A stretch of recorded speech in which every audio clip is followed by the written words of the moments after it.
अस्सलाम वालेकुम dear students. आज हम स्टार्ट करने जा रहे हैं चैप्टर 1 क्लास 10th का एक और topic that is related to absorption. तो डियर स्टूडेंट्स, इससे पहले हमने डिफरेंट एस्पेक्ट्स पढ़े हैं डाइजेशन के प्रोसेसेस के।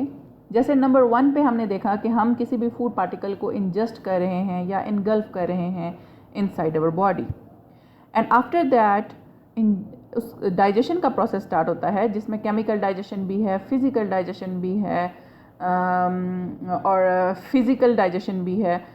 तो इसमें क्या होता है कि कुछ केमिकल्स इन्वॉल्व हैं, कुछ एंजाइम्स इन्वॉल्व हैं। तो पहला प्रोसेस था इंजेशन का, फिर आ गया डाइजेशन का, अब थर्ड स्टेज है दैट इज़ एब्जॉर्प्शन। एब्जॉर्प्शन का प्रोसेस मेक श्योर करता है कि गुड पार्टिकल्स इंटर हो जाएं हमारी बॉडी के अंदर, और जो गुड पार्टिकल्स नहीं हैं, जो बैड पार्टिकल्स हैं, वो बॉडी से रिलीज आउट या एलिमिनेट आउट हो जाएं। अब यहाँ पे आप देख पा रहे हैं कि एक ट्यूब लाइक स्ट्रक्चर है। Although I have given you the structure, complete detail of structure in the previous video, so you can check out there. लेकिन यहाँ पे जस्ट मैंने इसका एक छोटा सा पार्ट स्मॉल इंटेस्टाइन का ऐड किया है। हमने प्रीवियसली ये भी पढ़ा था कि स्मॉल इंटेस्टाइन के 3 मेन पार्ट्स हैं, ड्यूडेनम, जूजिनम और इलियम, और इसमें बहुत ज़्यादा फिंगर लाइक प्रोजेक्शंस हैं, जस्ट लाइक अ टॉवल। जिस तरह एक टॉवल के अंदर बहुत ज़्यादा फिंगर लाइक प्रोजेक्शंस होती हैं जो कि हेल्प आउट करती हैं कि ज़्यादा से ज़्यादा वाटर जो है वो एब्जॉर्ब कर सके। लेकिन यहाँ पर ये बहुत ज़्यादा फिंगर लाइक प्रोजेक्शंस इन फूड पार्टिकल्स को एब्जॉर्ब करने के लिए अवेलेबल हैं। अगर आप ये ट्यूब लाइक स्ट्रक्चर देखें तो इसमें हमने क्रॉस सेक्शनल एरिया आपको दिखाया है जहाँ पे ये फिंगर लाइक प्रोजेक्शंस हैं, और हर फिंगर लाइक प्रोजेक्शन के ऊपर छोटे छोटे विलाए हैं। So these villi will be called as microvilli. अच्छा, अब हर स्ट्रक्चर के साथ ब्लड वेसल्स भी एसोसिएटेड हैं just to take the nutrients up to the liver. यानी कि अब रूट आप देखें कि माउथ से हमने इंजेक्शन स्टार्ट की, स्टमक में डाइजेशन हुई, स्मॉल इंटेस्टाइन के अंदर मज़ीद डाइजेशन हुई, और फिर आप स्मॉल इंटेस्टाइन के एंड पार्ट यानी कि जूजिनम से स्टार्ट करते हैं और इलियम तक जाते हैं जहाँ पर एब्जॉर्प्शन का प्रोसेस स्टार्ट हो रहा है। तो एब्जॉर्प्शन के प्रोसेस में ब्लड वेसल्स क्या करेंगी, इस अच्छे खाने को एब्जॉर्ब करेंगी और लिवर को दे देंगी।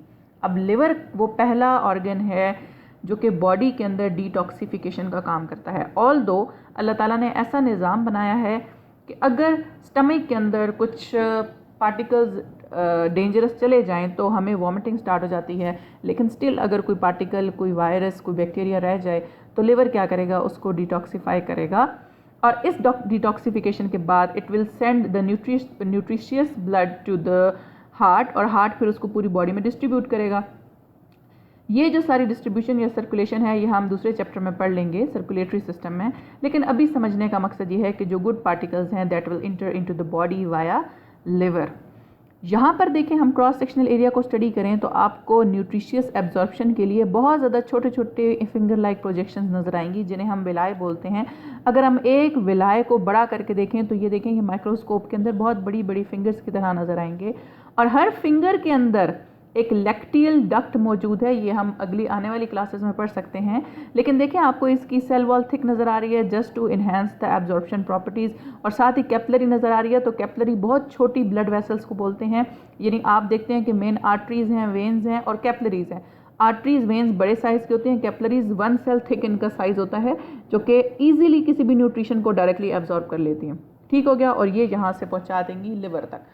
तो हमने देखा कि ये जो फिंगर लाइक प्रोजेक्शंस हैं ये बेसिकली इन विलाइस को बोल रहे हैं, इनके साथ एसोसिएटेड कैपिलरीज हैं, और कैपिलरीज के साथ एक और सिस्टम है that is lymphatic system. Lymphatic system help out कर रहा है to drain all the extra fluid inside, और ये एक्स्ट्रा फ्लूइड को एब्जॉर्ब कर लेता है ताकि हमारे सेल्स के अंदर या हमारे ब्लड के अंदर जो वॉल्यूम है वो ज़्यादा ना हो जाए। खैर, ये जब एक्स्ट्रा वॉल्यूम को लेगा तो ये ब्लड सर्कुलेटरी सिस्टम में एंटर करेगा, लेकिन यहाँ पर फूड पार्टिकल्स की एंट्री को ये इन्हेंस करते हैं। नेक्स्ट चलते हैं। नेक्स्ट हमारे पास आ गई एब्जॉर्प्शन इन लार्ज इंटेस्टाइन। तो लार्ज इंटेस्टाइन में याद रखिएगा मेन पार्टिकल्स, मेन फूड जो है वो स्मॉल इंटेस्टाइन में डाइजेस्ट हो चुका है। अब लार्ज इंटेस्टाइन क्या करेगा, 2 मेन चीज़ों को ये बॉडी के अंदर एडअप करवाएगा। नंबर 1 मिनरल्स या सॉल्ट्स, एंड नंबर 2 वाटर।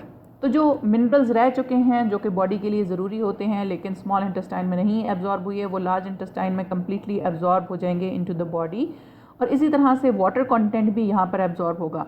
अब इस वाटर कंटेंट के एब्जॉर्प्शन से हमें पता चलेगा कि इसकी एब्जॉर्प्शन अगर तो वाटर कंटेंट की बाय डिफ़ॉल्ट ज़्यादा हो चुकी है, विच मीन्स कि कॉन्स्टिपेशन की तरफ जाएगा। ये जो स्टूल है, ये जो फीकल मटेरियल है, ये सख्त हो जाएगा and a person feel very difficulty to pass it through the body और एज अ रिज़ल्ट कॉन्स्टिपेशन होगी, ठीक। लेकिन अगर इसी स्टूल के अंदर वाटर कंटेंट ज़्यादा होगा तो एक पर्सन डायरिया की तरफ जाएगा। लेकिन ये कुछ कंडीशंस हैं जो कि डिजीज़ के साथ एसोसिएटेड है। तो नॉर्मल कंडीशन में एक स्टूल के अंदर इतना वाटर कंटेंट होता है, अवेलेबल होता है कि ये इजीली जो है वो बॉडी के अंदर से रिलीज़ आउट हो जाए। ओके, तो यहाँ पर हमारे पास ये कुछ इस तरह से पिट्स एंड बम्प्स बनते हैं। इन पिट्स एंड बम्प्स को, ये स्पेसिफिक पैटर्न को जिसके थ्रू ये फीकल मटेरियल मूव कर रहा है लार्ज इंटेस्टाइन से, लार्ज इंटेस्टाइन का स्ट्रक्चर हम ऑलरेडी डिस्कस कर चुके हैं। ये आपको ट्रांसफर्स कोलोन नज़र आ रही है जिसके अंदर हॉस्ट्रम डेवलप हुए हुए नज़र आ रहे हैं। हॉस्ट्रम बेसिकली वो स्ट्रक्चर है जो कि इस कन्वोल्यूटेड ट्यूब्यूल की वजह से बन रहा है। ये हॉस्ट्रिकल मूवमेंट कहलाती है। अच्छा, ये डिसेंडिंग कोलोन है, फिर सिग्मॉइड कोलोन है, फिर रेक्टम है। अच्छा, रेक्टम के अंदर थोड़ी देर के लिए ये फीकल मटेरियल स्टोर होगा and then it will pass through the body. Small intestine और लार्ज इंटेस्टाइन का ये कनेक्शन आपस में, ठीक हो गया। अच्छा, एक बार लार्ज इंटेस्टाइन ने एक्स्ट्रा मटेरियल बाहर मूव कर दिया तो पीछे वो वाला मटेरियल आ जाता है जो गुड मटेरियल था, जो हमारे पास बॉडी के अंदर इंटर हो चुका था। उसका काम है एसिमिलेट होना, एक सेल के पास जाना ब्लड के थ्रू, और सेल क्या करेगा, उसी चीज़ को यूज़ करेगा, ग्लूकोज बनाएगा या फैट बनाएगा, जो भी चीज़ इसने बनानी है। इसका अल्टीमेट रीज़न क्या होगा, energy production, that is ATP. ATP वो फॉर्म है that is used to give us energy. हमेशा ये एटीपी एडिनोसिन ट्राइफॉस्फेट को बोलते हैं। ये प्रॉपर एक पूरा स्ट्रक्चर होता है। ये पहली फॉर्म में एडीपी में कन्वर्ट होगा, यानी ट्राई से डाई में जाएगा। पहले 3 फॉस्फेट लगे हुए थे, फिर 2 फॉस्फेट लगेंगे। तो जैसे ही इसका एक फॉस्फेट रिलीज होगा it will give us energy. याद रखिए, जब भी कोई बॉन्ड ब्रेक होगा एनर्जी रिलीज होगी, जब भी कोई बॉन्ड बनेगा एनर्जी इस्तेमाल होगी। तो यहाँ पर जैसे ही ट्राईफॉस्फेट से डाईफॉस्फेट में कन्वर्ट होगा तो एक फॉस्फेट निकलेगा, रिलीज होगा इनऑर्गेनिक फॉस्फेट की फॉर्म में। ये खैर केमिस्ट्री एडअप हो रही है यहाँ पे। तो ट्राईफॉस्फेट डाईफॉस्फेट में कन्वर्ट होगा, एक एनर्जी निकलेगी। फिर डाईफॉस्फेट मोनोफॉस्फेट में कन्वर्ट होगा, फिर एक एनर्जी निकलेगी, एक फॉस्फेट निकलेगा। विच मीन्स एक ATP molecule will give you 36 एक साइकिल पूरा ग्लूकोज का will give you 36 ATPs. Total तो 38 मिलते हैं, लेकिन 2 जो है वो यहीं पर इस्तेमाल हो जाते हैं। ओके, तो एसिमिलेशन क्या करेगी, सेल्स को प्रोवाइड करेगी विद द फूड, और फूड क्या करेगा, अल्टीमेटली एनर्जी की प्रोडक्शन करेगा, जिसकी वजह से हम अपनी रोज़मर्रा के सारे काम परफॉर्म करेंगे। And the last step is egestion. Egestion हम बता चुके हैं, जो ये स्पेशल हॉस्ट्रल कॉन्ट्रैक्शंस हैं या हॉस्ट्रल मूवमेंट्स हैं, ये एंड अप होंगी into the rectum and then to the anus, और एनल ओपनिंग के थ्रू ये बॉडी रिलीज कर देगी एक्स्ट्रा मटेरियल को। Next is associated organ, a very important organ. जैसा कि हमने यहाँ पर जिक्र किया कुछ देर पहले कि कुछ ब्लड वेसल्स हैं जो कि लिवर तक ये ही काम पहुँचाएंगी, और लिवर क्या करेगा, डिटॉक्सिफिकेशन करेगा। लिवर ना सिर्फ डिटॉक्सिफाई करता है बल्कि और भी बहुत से रोल प्ले करता है। One of the role is to like convert glucose into glycogen, और ग्लाइकोजन जाके बॉडी के मसल्स में स्टोर हो जाएगा, और जब भी एनर्जी की ज़रूरत होगी ये ग्लाइकोजन वापस ग्लूकोज में कन्वर्ट होगा, और ग्लूकोज अगेन सेल्स को एनर्जी देगा। तो बेसिकली जब ग्लूकोज बॉडी के अंदर ज़रूरी नहीं होता तो ग्लूकोज हमारी बॉडी में स्टोर हो जाता है इनएक्टिव फॉर्म में। So that basically glucose is active form, glycogen is inactive form. तो इनएक्टिव फॉर्म की फॉर्म में जब ये स्टोर होगा तो ये ग्लाइकोजन कहलाएगा। So active form is glucose, inactive form is glycogen. तो ग्लाइकोजन जब भी स्टोर होगा तो हमारे मसल्स के अंदर स्टोर रहेगा, और जब तक हमें एनर्जी की ज़रूरत नहीं पड़ती। जैसे एनर्जी की ज़रूरत पड़ेगी तो पहली जो चीज़ होगी, अगर ग्लूकोज हमारे खाने में मौजूद नहीं होगा, ग्लाइकोजन फ़ौरन से टूटेगा, हमें एनर्जी प्रोवाइड करेगा। ओके, तो लिवर का काम क्या है, ये ना सिर्फ ग्लाइकोजन बनाता है बल्कि ग्लाइकोजन को स्टोर भी करता है। आपने कभी फील किया होगा कि आप कभी लिवर खाएं किसी भी लाइक हैन का या किसी एनिमल का, तो आपको थोड़ा थोड़ा उसमें स्वीट टेस्ट आ रहा होता है। वो स्वीट टेस्ट बेसिकली इस ग्लाइकोजन की स्टोरेज की वजह से होता है।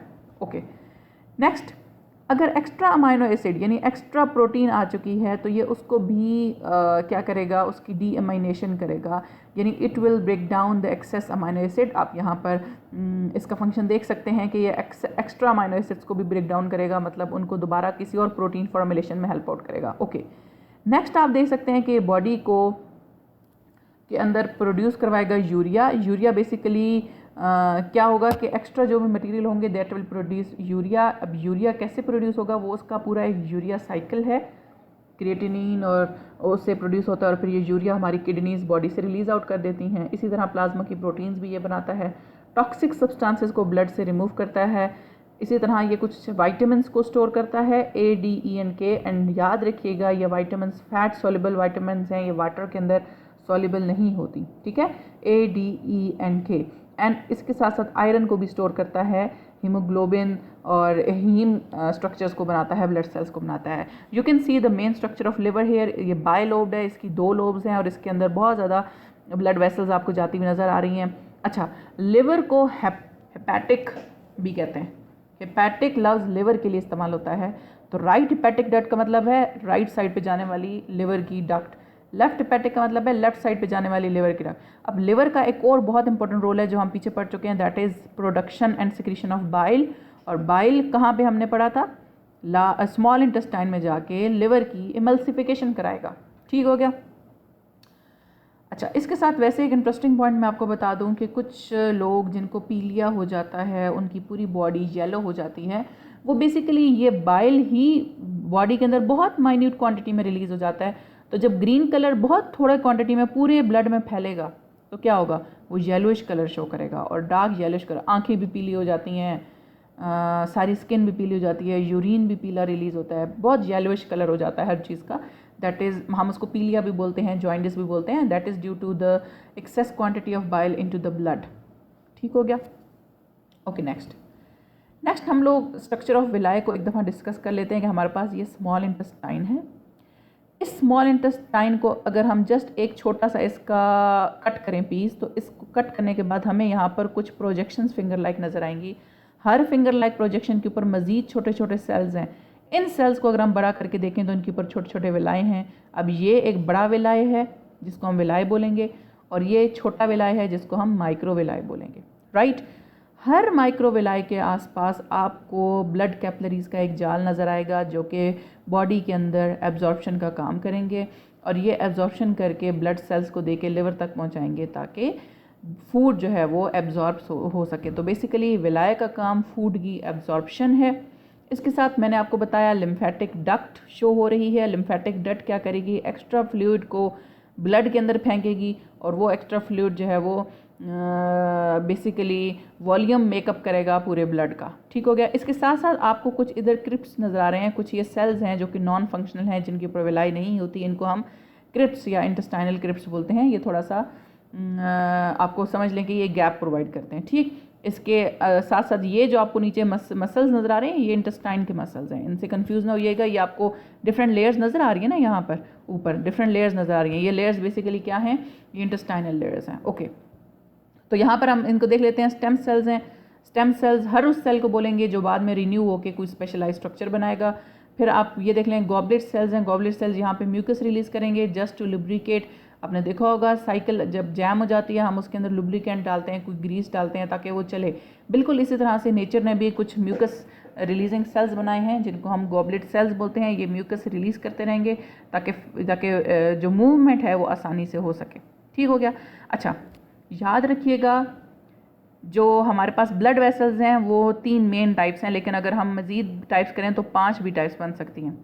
आर्टरीज, वेन्स, कैपिलरीज, ये 3 मेन टाइप्स हैं। जब हम आर्टरीज को छोटा करें तो वो बनेंगी आर्ट्रियोल्स और जब हम वेन्स को छोटा करें तो वो बनेंगे वेन्यूल्स।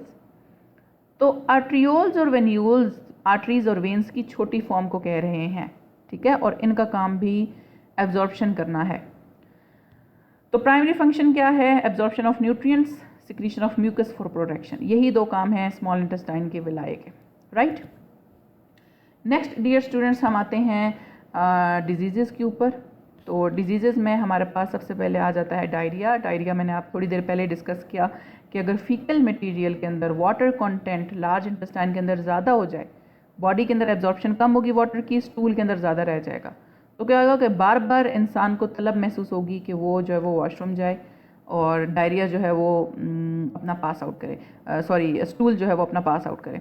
तो यहाँ पर है इसका बेसिक फंक्शन क्या है, कोई बैक्टीरिया आ गया है, कोई इन्फेक्शन आ गया है, GI infection, gastro intestinal infections. Gastro कहते हैं गैस्ट्रिक से निकला यानी स्टमक, इंटेस्टिनल मतलब इंटेस्टाइन, गैस्ट्रो इंटेस्टिनल इन्फेक्शन यानी ऐसा इन्फेक्शन जिसने हमारी गैस्ट्रिक यानी स्टमक को या इंटेस्टाइन को इन्फेक्ट किया है। कंटेमिनेटेड फूड, कोई ऐसा फूड हमने खा लिया जिसके अंदर कंटेमिनेशन मौजूद थी। नर्वस स्टिमुलेशन यानी कि हमारा दिमाग ठीक नहीं, हम किसी बहुत सख्त परेशानी में मुब्तला हैं तो फिर भी हमारा निज़ाम या डाइजेस्टिव सिस्टम इफेक्ट हो जाता है। अच्छा, इसके इफ़ेक्ट्स क्या होंगे बॉडी के ऊपर, देखें आप खुद देख पा रहे हैं कि वाटरी स्टूल होगा, बहुत ज़्यादा पानी बॉडी से रिलीज़ आउट होता जाएगा स्टूल के साथ, विच मीन्स कि हमारे पास डिहाइड्रेशन मेन कॉज बनेगी। ठीक, इरिटेशन हो जाती है क्योंकि चिड़चिड़ापन आ जाता है डिहाइड्रेशन से, और पेरिस्टालिसिस हो जाती है कि अगर ये वाटरी स्टूल होगा तो बार बार इंटेस्टाइन या मूव करेगा, जैसे ही मूव करेगा तो पेरिस्टाल्टिक मूवमेंट स्टार्ट हो जाएगी। अब अगर आपको पेरिस्टाल्टिक मूवमेंट का नहीं पता तो लेक्चर 1 में चले जाएं, फर्स्ट लेक्चर में ये इसके बारे में मैंने एक्सप्लेन किया था। ट्रीटमेंट क्या है, आप इसको ओरल रिहाइड्रेशन सोल्यूशन में देखें, यहाँ से हो रही है dehydration, D mean removal, hydration mean water remove हो रहा है। रीहाइड्रेशन, री मीन दोबारा, hydration mean water, rehydration mean दोबारा वाटर बॉडी के अंदर ऐड कर दें। Next is constipation. कॉन्स्टिपेशन में क्या होगा कि अच्छा, diarrhoea is opposite to constipation, ये क्वेश्चन आ सकता है, differentiate the diarrhoea with constipation. तो आपने इनिशियली जस्ट सिम्टम बताने, कॉजेज, इफेक्ट और ट्रीटमेंट बता देना है। यही सारी हेडिंग जिसमें आएंगी तो बहुत अच्छा सा एक डिफरेंस आप क्रिएट कर पाएंगे। यहाँ पर क्या है कि whenever more water absorb into the body, तो क्या होगा कि स्टूल के लिए कम वाटर बचेगा और वो बॉडी से इजीली पास आउट नहीं हो सकेगा, और एज अ रिजल्ट आपको बहुत पेन फील होगा while passing out faecal material. अब यहाँ पर होता क्या है कि अक्सर फाइबर्स नहीं होते जो कि मूवमेंट नहीं कर पाते, मेडिकेशंस की वजह से साइड इफेक्ट होता है मेडिकेशन का, एक्सरसाइज या कम हो या डिहाइड्रेशन हो। अच्छा, एक चीज़ कॉमन है दोनों में, डिहाइड्रेशन, पानी की कमी होगी। ठीक, प्रिवेंशन क्या है, हमें फ्रूट्स एंड वेजिटेबल्स ज़्यादा ऐड करनी चाहिए, फ्लूइड ज़्यादा ऐड करनी चाहिए, और ऐसे लैक्सेटिव लेने चाहिए जो कि हमारी इंटेस्टाइन को प्रॉपर मूवमेंट में रखें। नेक्स्ट आ गया अल्सर। तो अल्सर क्या है कि कहीं पर भी आपको कोई छाला बन सकता है गैस्ट्रिक ट्रैक में, ज़्यादातर स्टमक के अंदर अल्सर होता है, जहाँ पर आप इवन अल्सर की स्फेयर फॉर्म ये भी है कि आपके स्टमक के अंदर एक सुराख हो जाए और आपका फूड आपके एब्डोमेन में इकट्ठा होना शुरू हो जाए, that is the sphere form of ulcer. Ulcer होता क्यों है, सम टाइम कोई बैक्टीरिया कॉज करेगा, सम टाइम HCl, हमने स्टमक में पढ़ा था कि HCl रिलीज़ होता है, वो HCl क्या करेगा या एंजाइम्स क्या करेंगे, वो स्टमक की अपनी वॉल को ख़राब करना शुरू कर देंगे, इंटेस्टाइन की अपनी वॉल को ख़राब करना शुरू कर देंगे, and that will cause the ulcer. इसकी कॉजेज़ क्या हैं, इसमें हेलिकोबैक्टर पाइलोराई, H पाइलोराई है। H पाइलोराई बेसिकली एक ऐसा बैक्टीरिया है जो कि अल्सर की वजह बनता है, और इसके लिए और कंट्रीब्यूटिंग फैक्टर क्या हैं, या स्ट्रेस है या स्मोकिंग है। So get rid of any type of stress in your life and you will make a healthier and happier life. Okay, next ये chapter यहाँ पर end हो चुका है. We will discuss the MCQs and short questions inshallah, and after that we will start the chapter 2. Dear students, Allah Hafiz.